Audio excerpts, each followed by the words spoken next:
नमस्कार साथियों। आपके अपने YouTube channel Vijendra study official पर आपका स्वागत है। सभी साथियों का हार्दिक अभिनंदन करते हैं। आज की इस वीडियो में पढ़ेंगे पुरातात्विक स्रोतों के बारे में। राजस्थान सामान्य ज्ञान जी के उसके बारे में पढ़ने वाले हैं। ये हमारा राजस्थान कक्षा 6 अध्याय 3 इतिहास जानने के स्रोत से है, ये टॉपिक लिया गया है।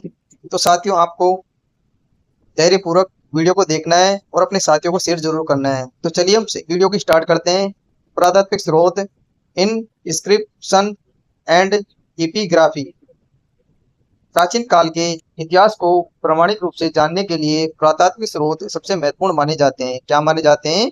ये सबसे महत्वपूर्ण माने जाते हैं, जिनमें शिलालेख, सिक्के, ताम्रपत्र, स्मारक प्रमुख है।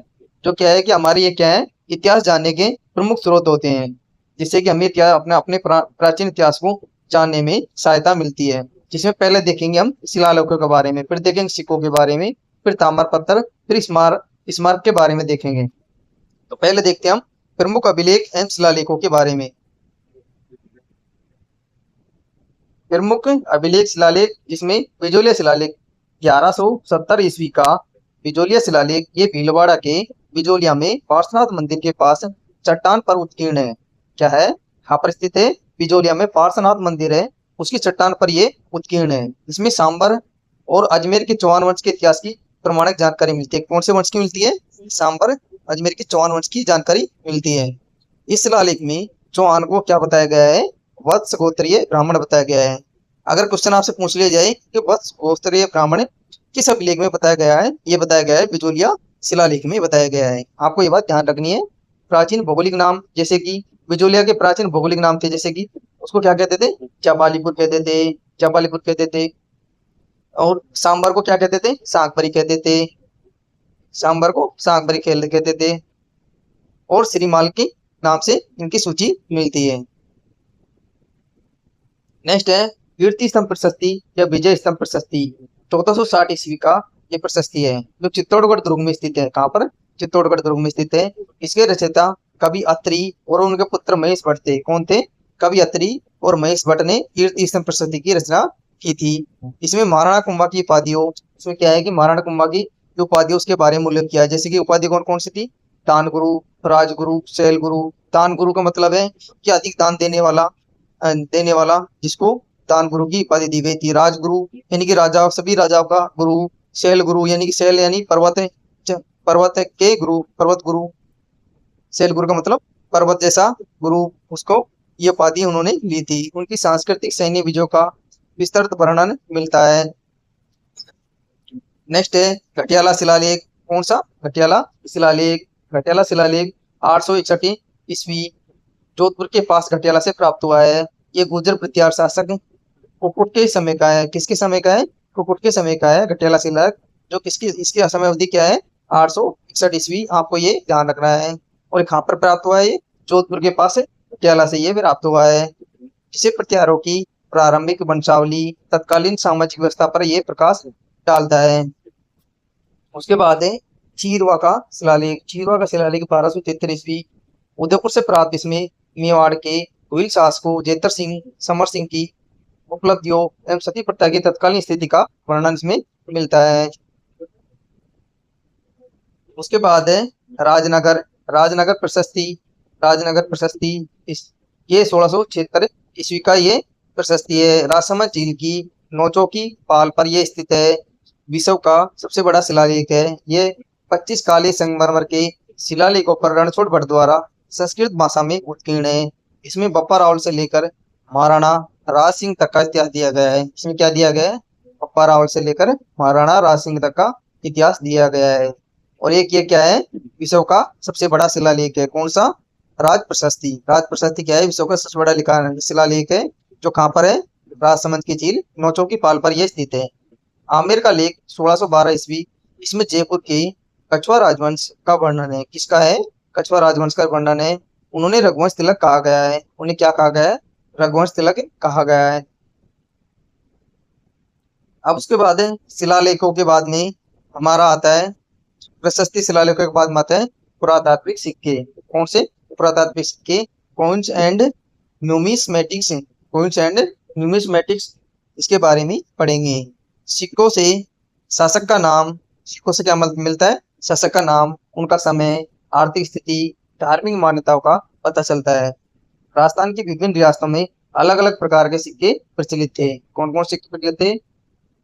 जैसे कि मेवाड़ उदयपुर में प्रचलित प्रमुख सिक्कों में चांदोड़ी, ढींगला, घदिया, सहालवी, स्वरूपशाही सिक्के प्रचलित थे। ये कहाँ थे? मेवाड़ में प्रचलित थे। इनका विशेष विवरण विवरण क्या था? ये तांबे और चांदी के सबसे ज्यादा प्रचलित थे। यहाँ पर क्या करते थे? तांबे और चांदी के सबसे ज्यादा सिक्के बनाए जाते थे। मारवाड़ जोधपुर में मारवाड़ जोधपुर में विजयशाही, भीमशाही और घदिया सिक्के मिलते हैं। कौन से मिलते हैं? भीमशाही, विजयशाही, घदिया सिक्के मिलते हैं। विजयशाही सिक्का महाराजा विजय सिंह के समय शुरू किया गया था। किसके समय? महाराजा विजय सिंह के समय ये शुरू किया गया था।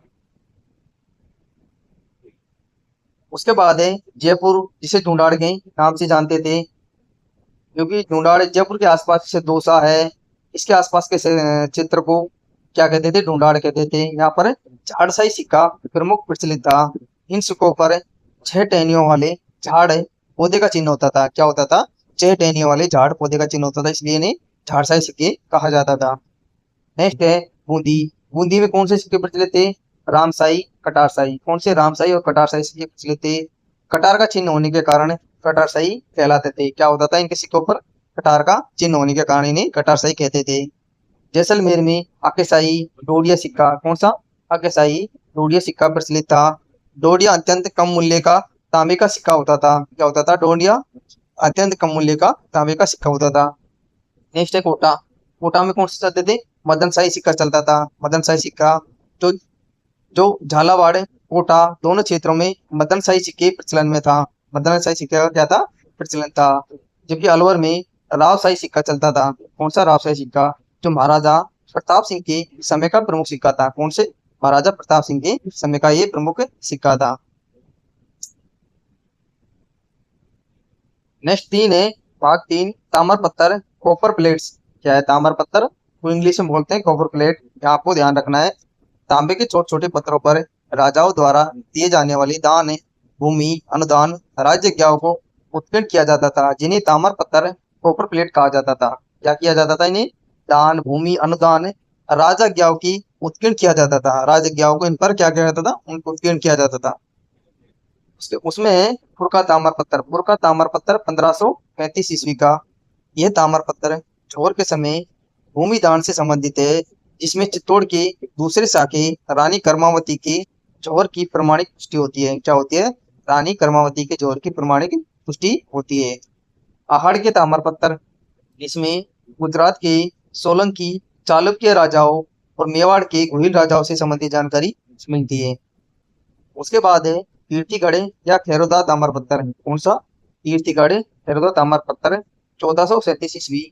इसमें महाराणा कुंभा के समय के धार्मिक दानों, तत्कालीन कर व्यवस्था और धार्मिक रीति रिवाजों की जानकारी मिलती है। क्या मिलती है? धार्मिक रीति रिवाजों की जानकारी मिलती है।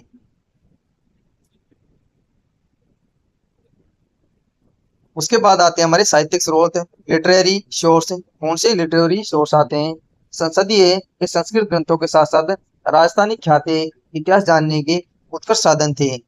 इसमें पहला आता है हमारा पृथ्वीराज विजय। पृथ्वीराज विजय, इसके रचनाकार जयनाग भट्ट द्वारा रचित है। ये संस्कृत में जो क्या है? एक संस्कृत महाकाव्य है। क्या है? संस्कृत महाकाव्य। ये आपको ध्यान रखना है, जिससे चौहानों के प्रारंभिक इतिहास की जानकारी मिलती है। क्या मिलती है इसमें? चौहानों के प्रारंभिक इतिहास की जानकारी मिलती है। उसके बाद आता है पृथ्वीराज रासो, जो चंद्रवर्ती द्वारा लिखा गया था, जिसमें राजपूतों की उत्पत्ति के अग्निकुंड सिद्धांत का प्रतिपादन किया गया है। चंद्रवर्ती का इसका अंतिम भाग इसके पुत्र जलनर ने लिखा था। किसने? जलनर ने लिखा था। यहाँ आपको ध्यान रखना है। हमीर महाकाव्य के रचनाकार नयचंद्र सूरी द्वारा ये रचित है। जो रणथंभौर के चौहान शासक हमीर देव अलाउद्दीन खिलजी के युद्धों की सटीक जानकारी देता है। क्या करता है? हमीर चौहान और अलाउद्दीन खिलजी के युद्ध के बारे में ये सटीक जानकारी देता है। फॉर्मेटिंग कानड़ दे प्रबंध कवि पद्मनाभ द्वारा रचित। इसमें जालोर के शासक कानड़ दे प्रबंध और अलाउद्दीन खिलजी के आक्रमण का आंखों देखा वर्णन किया गया है। किसमें? कानड़ दे प्रबंध में। इसके रचयिता कौन है? पद्मनाभ है। नैनसिरी ख्यात के रचयिता मुनोत नैन्सी द्वारा रचित। इसमें राजस्थान का इसे अबुल फजल भी कहा जाता है। मुनोत नैन्सी क्या कहते हैं, राजस्थान का अबुल फजल भी कहा जाता है। ये मारवाड़ संपूर्ण राजस्थान के इतिहास का सबसे विश्वसनीय ख्यात ग्रंथ है। क्या है, विश्वसनीय ख्यात ग्रंथ है, क्या आपको याद रखना है। अब इसके बाद में हम लेते हैं कुछ अभ्यास प्रश्नों के बारे में। आपको बताना है कि झारसाई सिक्का राजस्थान की किस शासक रियासत में प्रचलित था। किसमें प्रचलित था, ये जयपुर रियासत में प्रचलित था। कहाँ पर, जयपुर रियासत में प्रचलित था। ये झारसाई किसलिए कहा जाता था, आपको ये बताना है। झारसाई इसलिए कहा जाता कि एक झाड़ के पेड़ पर 6 टहनियां होती थी। झाड़ के पेड़ पर 6 टहनियां होने के कारण इन्हें झारसाई इसलिए कहा जाता था। 2 नंबर प्रश्न है, विश्व का सबसे बड़ा शिलालेख राष्ट्र प्रशस्ति किस झील के किनारे स्थित है। ये किस झील के किनारे स्थित है, राजसमंद झील के किनारे स्थित है।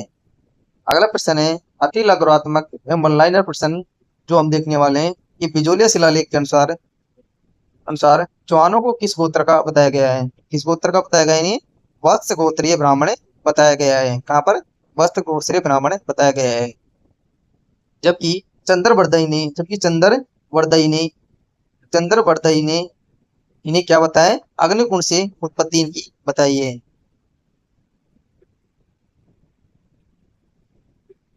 नेक्स्ट प्रश्न है, चित्तौड़ के दूसरे शाखे रानी कर्मावती के जौहर की जानकारी किस ताम्र पत्र से प्राप्त होती है। कौन सा ताम्र पत्र है, वो पुर का ताम्र पत्र 1535 ईस्वी का है।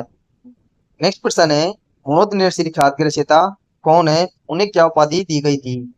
इसके रचयिता कौन है, मुनोत नैन्सी है। इनके रचयिता कौन है, मुनोत नैन्सी है। इन्हें मुंशी देवी प्रसाद ने क्या कहा था, इन्हें अबुल फजल कहा था। क्या है, राजस्थान का अबुल फजल इन्हें कहा था। किसने कहा था, आपको ये ध्यान रख रहा है, मुंशी देवी प्रसाद ने कहा था। क्या, मुंशी देवी प्रसाद ने कहा था। साथियों, ये था एक छोटा सा शानदार सा सेशन जिसमें हमने कक्षा 6 के अध्याय 3 से हमने ये टॉपिक लिया था, जिसमें आपको सारे शॉर्ट नोट्स के रूप में सारी चीजें हमने कवर की। आपको बताना है कि आज का हमारा प्रयास कैसा लगा। आपको अच्छा लगा हो तो हमारे चैनल को सब्सक्राइब करना, अपने भाई बहनों दोस्तों सभी साथियों में शेयर करना, जिससे कि हमारा मोटिवेशन बढ़े। और चैनल पर पहली बार आए हो तो हमारे चैनल को सब्सक्राइब करके बेल आइकन को दबा लेना, जिससे कि आने वाली वीडियो की नोटिफिकेशन आपको प्राप्त हो सके। तो मिलते हैं ऐसे ही शानदार टॉपिक के साथ अगले वीडियो में। तब तक के लिए सभी साथियों को थैंक यू, धन्यवाद।